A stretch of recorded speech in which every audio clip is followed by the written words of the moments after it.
Is Ashton Jeanty really a generational running back? We'll break it down on this episode of the Locked On Cowboys podcast.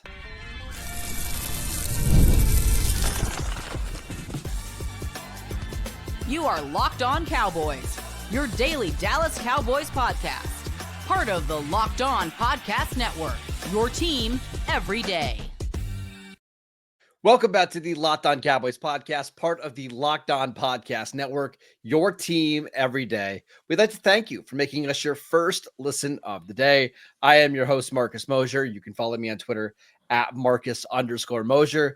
And joining me today, as always, is Landon McCool. You can follow him on Twitter at McCoolBCB.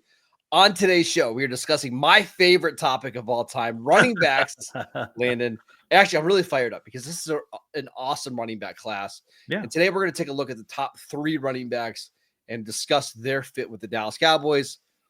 Of course, we have to start with Ashton Jeanty, the Boise State running back, who everybody has as a top 5 overall player in the class. What did you see when you turned on the tape? I saw a really good running back. I'll tell you that much. He's 5'8.5". He's like 215. He's really squatty. He's got a really squatty running back build. I saw like a body like Maurice Jones-Drew. I thought extremely muscular limbs, but presents a smaller surface area to hit. He is literally a legendary tackle breaker. He has an arsenal of countermeasures he deploys against tacklers like Marion Barber. I mean, you saw a lot of kind of Marion Barber in his game, or at least I did, right? Stiff arm, stutters, shiftiness. He has such a low center of gravity and powerful legs that give him incredible contact balance that tacklers just struggle to keep a hold of him. And the thing that really reminded me of Marion Barber, besides the kind of some of the stiff arm stuff, was that ability for tacklers to like wrap him up and then him just to like kind of buck them loose just by like get off me like he's shaking a shoe off or something. That which is just crazy to watch again. He has that sort of instinct that Emmett's, I mean, I'm comparing him to pretty elite guys, obviously, but he has the sort of instincts that Emmett had to kind of like subtly move right before contact of a tackler to like kind of deflect as absorb instead of thinking of absorbing the full brunt of the hit, which I think really helps kind of his tackle breaking a lot, right? He maintains momentum through contact. He's an incredibly valuable receiver. He's dangerous when getting the ball in space. So obviously that part of the receiving game really works for him. He has good hands and he converts immediately into a ball carrier. He could run more than just outlet routes. I think you saw that more in his kind of 23 tape where he was used, I think, better as a receiver in 23. He has an understanding how to find an opening spot. Everything that makes him an incredible runner makes him also an incredible short area receiving weapon. Like, I do think that the reason that he's being talked about the way he is, as the kind of prospect he is because he does have a lot to bring as a receiver, especially as a safety outlet or a short area receiver, because I think he catches the ball naturally and he's extremely difficult to tackle. More than fast enough, but probably more of a 4-5 guy. He has an incredibly balanced skill set. And I mean that in a positive and a negative way, right? Yeah. I wonder about the long-term durability of his game. You and I had a long conversation about this. Could he lose a bit of explosiveness in just one area and suddenly his well-balanced game becomes a house of cards and it becomes tumbling down? I do worry that he has so many touches, right? And his game is just kind of like clearing margins in certain areas here and there. Like when he starts to lose explosiveness after a couple more hits in the NFL contact or injuries, what does it look like? Well, I was going to mention, we even saw that play out during the regular season. If you look at his yards per carry by month, 9.3 in September, 6.9 in October, 6.0 in November, 5.0 in December. Like, that is a pretty steady decline. Now, I know the competition got better as the season went on, but if you compare that to some of the other running backs that we're going to talk about, they don't have that drastic decline. I do wonder, like with Jeanty, like he just takes there's so many head-on collisions that he has every game. You wonder if it does have an impact over the course of the season. I mean, this is one of the situations where like everything about him as a college player is incredible. Obviously, like look, when you're being compared to Barry Sanders as a running back, like you've had a pretty good season, I guess. But the problem is that we're talking about prospects, right? Yeah. We're talking about moving forward. And I love what I see. If I could get what he did in 24 guaranteed for the next 5 years, absolutely. Sign me I'm up. thinking Yeah. that. Sign me up at 12 for this guy, right? My concern is that like he already has a bunch of carries on his body. Is it going to get compound on him even more in the NFL? Like once he gets like a knee injury, is he going to lose just enough explosiveness that it doesn't quite all blend together as well? And a guy that doesn't have, super top end speed to begin with, right? Like if he loses a little bit of explosiveness in the next year or two, does it kind of look really different than that first year that he's in the NFL, maybe even the second year of the NFL? And by the time it's contract deciding time, you're like, it's a lot like what happened with Zeke, right? Where by the time that it was time to sign Zeke again for that second contract, you were already starting to see like, ooh, he's not quite the same guy he was. Well, and I think that's a very good comparison. Ashton Jeanty has 830 career touches, where you look at players like Josh Jacobs, who went in the first round, he had like under 250. I think Jahmyr Gibbs was under 250 as well. I mean, that is just a lot of touches. Now, the good thing is the advanced numbers are as dominant as you would expect. 95th percentile rush grade, 100th percentile missed forced tackles per attempt. That's amazing. Bijan Robinson actually held the record for that until this year. Jeanty broke it. 99th percentile yards after contact per attempt, 91st percentile receiving grade, 99th percentile missed forced tackle per reception. Like everything is elite. Mm-hmm. My issue is here, if you're drafting a running back, let's just say top 15, not just top 12, but top 15. I want you to be a special athlete. And I think that's obviously what Saquon Barkley was. I think that's what Bijan Robinson was. I think that's why Jahmyr Gibbs went as high as he did. I think it was noteworthy that Ashton Jeanty has already opted out of doing all of the drills at the combine. Yeah. Not that I'm not saying that he's hiding anything, because if he runs a 4.50, it's not that big of a deal.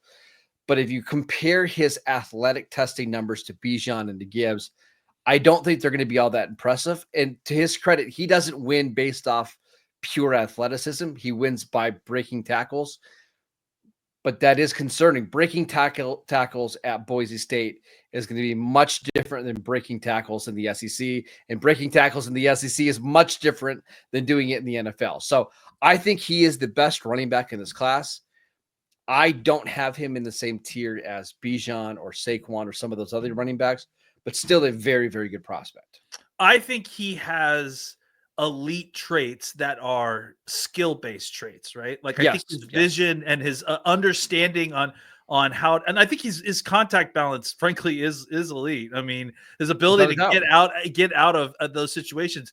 But I think the problem is that you're right. When we are talking about these guys, I mean, Saquon Barkley is one of the most amazing athletes you'll ever see, right? Like, I mean, some of the guys that we're talking, legendary athlete at Penn State, right? Even Zeke, right? Even Zeke was a 220 plus let's be honest, 230 plus pound hurdler who could run a 4.4 when he came out of Ohio State. And I completely agree with the argument that Jeanty doesn't have anything to prove. He certainly doesn't have to go out there and run.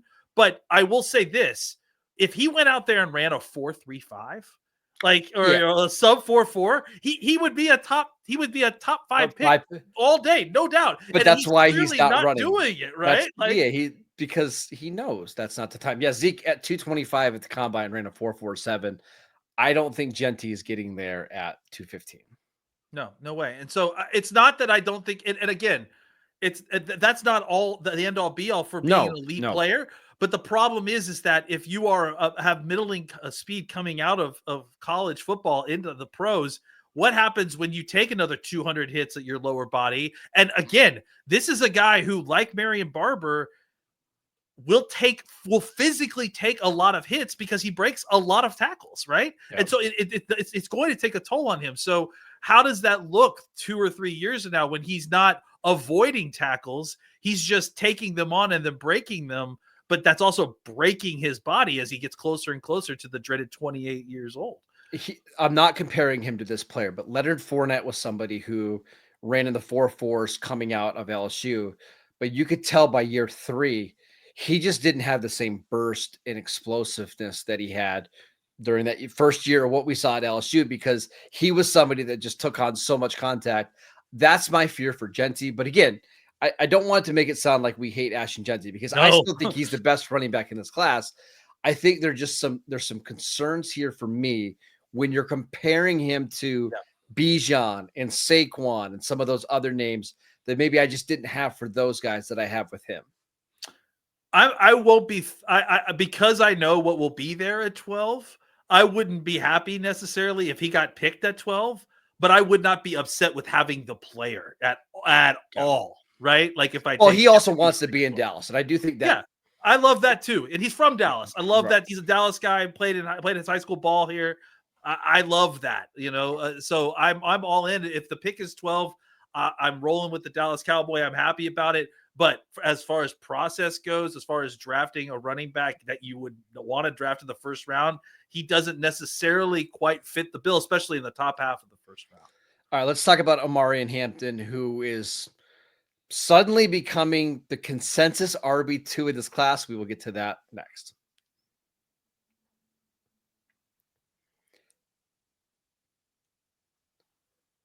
Welcome back to the Locked On Cowboys podcast. We are discussing the top running backs in the 2025 NFL Draft. And Landon, on Tuesday, Mel Kiper Jr. actually mocked Omarion Hampton to the Cowboys at pick number 12. I don't care about that so much. But one of the things that was really interesting in the blurb that he wrote is that many teams believe that there's not a tier gap between Ashton Jeanty and Omarion Hampton as prospects. What do you think? Yeah, I mean, look, I kind of put these guys all in similar buckets that they're like high-end feature running backs. Let's talk about Omarion specifically, right? 5'11", 5'11", 220 pounds. I mean, guys, look at that picture right there and tell me he doesn't look and have the same exact build as DeMarco Murray. I kind of can't wait. I kind of can't wait to get the combine numbers, because I want to see what his arm length is, and I want to see what his hand size is, because that's the one thing about DeMarco Murray that I really remember is his huge, this huge hands he had. He gripped the ball and he was swinging his arms, while he was running. It's so funny to watch. But I will say this: I think that this guy is a better prospect than DeMarco Murray was coming out of Oklahoma. Yeah. He's got more to his game. First of all, strong musculature on those long legs. So as a ball carrier, he starts with a forward lean as he gets through the line of scrimmage, and then he transitions to a more upright runner. And that's really where you start to see the DeMarco Murray, right? He has he's more of an upright runner, and as he hits the open field, he starts to stride out a lot. He will absolutely explode when given a track and is extremely difficult to bring down with the head of stream. He can lower his pad and explode into defenders. And I think the difference between him that separates him, that puts him above a lot of the other kind of running backs that you see in this spectrum, right? Like I think of Darren McFadden, I think is a similar guy where you usually think they kind of need that track, right? To be effective for their speed and their strength. The difference between him and some of those other guys is that he has the addition of a short area agility in conjunction with explosive power. So you will see him break tackles in a different way than those guys usually do. Like in short areas, he can escape guys. That gives him a better chance to avoid negative runs. It also gives him a chance to be an extremely dangerous receiver on short passes. He's a very natural receiver. He seems to have like big hands. That's again what kind of reminded me of Murray in some ways. He receives the ball cleanly with good tech. He's just not used as a downfield receiver very often. No, he's more of an outlet guy. Exactly. And so there is work that can be done there just to see. But I mean, everything he was asked to do as a short area receiver, you saw him do very well and looked very comfortable, valuable as a screen target because he converts to a ball carrier quickly and is difficult to bring down by defensive backs. He might have even more upside as a receiver, I think. I mean, we just didn't, like I said, we didn't see him do much beyond just outlets and screens and that sort of thing. Now, pass blocking, I think, is an area where he might need to improve. He needs to work on his punch. He has the body and the physicality and the willingness, and I think that's enough to get not mark him for it, not discredit him for it, because I think he comes into the NFL, right around the same as a lot of running backs. They just don't do a lot of protection in college football, but he does still need to work there if he's going to be your team's featured running back starting, year one. Like I said, if he can clean up some pass pro, needs to work on his punch, has the body and physicality for it. Just might need some coaching to unlock the physicality there. He needs to clean up some pass pro issues, and this guy is a day one valuable feature back for an NFL team. I see him I could see him being picked as a first rounder, like especially later in the first round. But I think that this is, one of he's in that tier of running back that you take at the top, right? When the top being the top of the second round or the bottom of the first round. And that's usually where I would feel comfortable kind of considering running backs. Let's look at some of the advanced stats here from Pro Football Focus. 88th percentile rushing grade, 80th percentile missed forced tackles per attempt, 97th percentile yards after the catch per attempt, 74th percentile receiving grade, and then 57th percentile missed forced tackles per reception. One of the things I really like about Hampton is that he was really productive last year with Drake May in 2023. Drake May leaves. He gets even better in 2024. And that North Carolina offense was he's the only thing on that offense. Well, that and the 5'10", 270-pound center that they have in Willie Lampkin. That's it, right? Yeah. But he was super productive. One of the stats that I like to look at, or one of the splits, is how do you perform on 1st and 10? And his 1st and 10 numbers are ridiculous. 149 carries, 951 yards, 6.4 yards per carry, 4 touchdowns. Like, just crushes against base defenses and nickel defenses. He reminds me of a combination of two players. One, Joe Mixon, and maybe it's the number 28, but it's that 6 foot, 220-pound guy that can slash, but also give you like some physicality in your run game. Mm-hmm. And then another running back, it would be Melvin Gordon, who had the long speed, wasn't quite as powerful as Joe Mixon, but again, another one of these guys, like, you just give him a lane, and he's so big and so fast that he can kind of run over defenders. I really like Hampton. I don't know if he's going to be a special running back, but man, he just seems like the type of guy that's going to give you like 1,300 rushing yards every single year, double-digit touchdowns, average 4.8 a carry, and just be a really good high-end starter for the next 5-6 years. Another guy that kind of just popped into my mind while you were talking was Nick Chubb a little bit, right? Yeah. And not quite the athlete that Nick Chubb was, especially before the injury. Nick Chubb was you want to talk about generational running backs, especially coming out of high school. So anyways, it's interesting, right? Like, I don't think that there's a ton of these guys that are coming out that you would feel comfortable like as the true featured back, right? As the guy that you want to be getting every single carry, and he's coming off the field only when he can't carry the ball anymore, right? I think that Kaleb Johnson is like one of the Omarion Hampton is one of the last. I'm looking at the head. I think Omarion Hampton is one of the guys that is the kind of few guys that you really do feel comfortable coming in this draft, that if he could just figure out pass pro, that he will actually be kind of the force in your rushing offense by himself. Obviously, Jeanty being the other one of those guys. But I do think that there's something about the balance of everything that he does, as a receiver, as enough as a pass blocker, and then what he is, the kind of blend of what he can do as a runner. We didn't quite talk about that, but he has enough of experience and gap man schemes and in his own stuff that you don't feel like he's pigeonholed to like one or two schemes. He can kind of do it all a little bit. So it's the wide variety and the kind of universal fit that I feel like is one of the biggest draws for Hampton for me. The funny thing about Hampton is, like, if you told me my options are like Jeanty at 12 or Hampton at 44, like, it's not close. I'm taking Hampton. Yeah. But if you're telling me like Jeanty at 12 and Hampton at 20, I probably would rather have Jeanty in that situation. I think there's enough of a gap, but if you're asking me one guy in round 1, one guy in round 2, it's not even close. Yeah, and honestly, like that's kind of I think it's all every single one of these players, even for their value.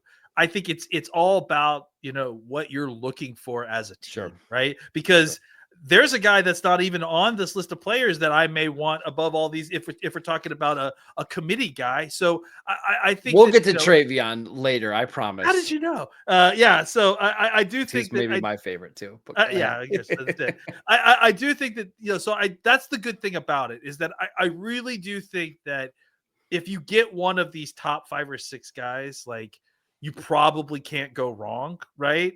At least as far as getting a good guy. But I think with some of these guys, it's going to be very much about fit. I think we'll talk about one of those guys next. Yeah, let's talk about Kaleb Johnson from Iowa, who a lot of people absolutely love in this class. We will get to him next. This episode is brought to you by FanDuel. When the game tips off, the NBA action is just getting started, and there's no better place to get in on the action than FanDuel, America's #1 sportsbook. With FanDuel, you can place live bets throughout the game, so even if you miss the opening tip-off or just want to bet on a fourth quarter comeback, you can stay in on the action. And if you're looking for a bigger payout, you can even combine your live bets into a same-game parlay. I love using FanDuel's live betting because it keeps every moment of the game exciting, whether I'm backing my favorite team for a late game push or maybe just betting on a player to hit a clutch 3. I never feel like I missed my chance. Plus, the app is easy to use, and when you win, you get paid instantly. Right now, new FanDuel customers can get $150 in bonus bets if your first $5 bet wins. Just visit FanDuel.com to join today. That is FanDuel.com for your shot at $150 in bonus bets, and make every moment more with FanDuel, the official sports betting partner of the NBA. Welcome back to the Locked On Cowboys podcast. We'd like to thank you for making us your first listen of the day. For your second listen, check out the Locked On NFL Draft Show with Damian Parson and Keith Sanchez. Now that the season is over, get the latest draft rankings, rumors, and news every day. Find Locked On NFL Draft on YouTube or wherever you get your podcasts. All right, Landon, let's talk about Kaleb Johnson, the Iowa running back. What'd you think? Yeah, really, really liked him. Very solidly built. He to me is like the most full-sized running back of this group, because I think even with Hampton, he's under 6 feet. This guy's a full 6 foot, 225, a very compactly built. I think that's the difference between him and Hampton. Hampton has kind of longer arms, and he does that DeMarco thing where he carries the ball out away from his arm. But I love, even in this graphic, you see how Johnson's holding the ball to his frame, and he's got like a real thick frame so he can run through arm tackles well. He like I said, solid build, compact, good height, runs behind his pads with a good forward lean, with short and then long strides as he opens up, very similar to Hampton. Vertically explosive, right? He sees the hole, puts a foot down, explodes. And the reason you're seeing that all the time is because this guy is a zone scheme specialist. He ran 191 zone concept plays last season out of 240 attempts. So the vast majority running, putting his foot down and getting upfield or cutting it back. You saw that a lot. He fires through the hole on zone plays. Excellent at changing his footwork as he progresses through the hole to the second level to open up his speed. Same thing with his hands. He covers the ball with both hands through the line of scrimmage. And then as he transitions to one hand, as he starts to get into the higher gear, really incredible curvy linear speed, right? So it kind of slaloms around defenders without losing speed. Like he doesn't have to like start, stop to make moves around you. He just kind of runs right past your hip. It's kind of crazy to watch. He doesn't ever lose speed when hitting, getting around guys, getting north and south. He can plant his foot, tilt his hips, and then bounce east and west really easily. So you see him at times get in front of a guy and then just stop, and then suddenly he's broken back out east and west to kind of destroy third level defenders' angles as they're coming down to try to tackle him. He paces his runs well behind the line of scrimmage. It's lots of really great subtle hesitations and stutters to set defenders up for his blockers. Flexibility and balance to get very low to squirt out of tight situations. There's times when you feel like he's all caught up, right? And then suddenly he kind of just like gets real low and then he just squirts through real quick and he gets an extra few yards. Has a fifth gear to pull away when he sees an alley. Passing game is where I feel like he will struggle early because he isn't super experienced as a receiver or really especially as a pass blocker, right? Having said that, has strikingly similar efficiency as a receiver, at least, as Omarion Hampton at this point. Just not at the same scale. He just hasn't done it as much as Hampton has, but he's had similar success, right? Strictly as a runner of the football, Kaleb has the best balance of skill and physical gifts I've seen of any of the running backs in this class so far, I think, just as a runner, right? Especially in a zone scheme, he can basically do it all. However, he will need to earn trust on passing downs in order to get opportunities to be more than just an extremely strong part of a rotation, as he has limited experience as either a receiver or a blocker. While guys like Jeanty and Hampton come into the NFL with almost 700 touches on their bodies, however, Johnson, while also being bigger, has only just crossed over the 500 touch mark. And if he can be even reasonable as a pass protector and improve and upon and scale up what we've already seen of him as a receiver, Kaleb has a shot to be the best back out of this class, especially if he lands with the zone heavy scheme when it's all said and done. So I'm going to hold my comp thoughts, but let's look at some advanced numbers for him. 69th percentile rushing grade, so the lowest of the three, but 80th percentile missed forced tackles per attempt, 94th percentile yards after contact per attempt, and the receiving stuff is really good. So the advanced numbers, he checks every box. My question for you is, how fast do you think Kaleb Johnson is? Because I think depending on what you think the long speed is might determine the upside here. Like we'll see if he runs at the combine, but if you had to bet, what do you think he would run? I mean, I think he's a 4.5 guy, right? That's kind of like 4.50, 4.52. Yeah, 4.5 flat, right? Like is kind of what I think is what he should hope for, right? Yeah. Breaking 4.4 would be a home run. 4.56 would be a little disappointing. So I think on the low end of comparisons would be like Tyler Algier, who is very similar in Atlanta, like a 6 foot, 225 pound guy. But you usually don't see guys that big be like zone running backs, but that's what Algier has been for Atlanta the last couple of years. I think that's the low end because I think Johnson is more dynamic. Yeah. The comp that I would love to give him, but he's just not this caliber of athlete, is like Todd Gurley, because Gurley was another one of these like taller running backs, but was deceptively big and, didn't have like, you would never see him on highlights making these unbelievable juke moves, right? Like he would get into space and kind of just glide to where he needs to go. He's not that athlete, but I do see similar styles in his game. I'm really intrigued by Kaleb because I also think there is an element of his game where he is physical and he can really lower his shoulder and like deliver a punch to some of these linebackers. He's not my favorite of the three, but he might be my favorite fit for Dallas. It's interesting you say that because I think that I feel the opposite. Okay.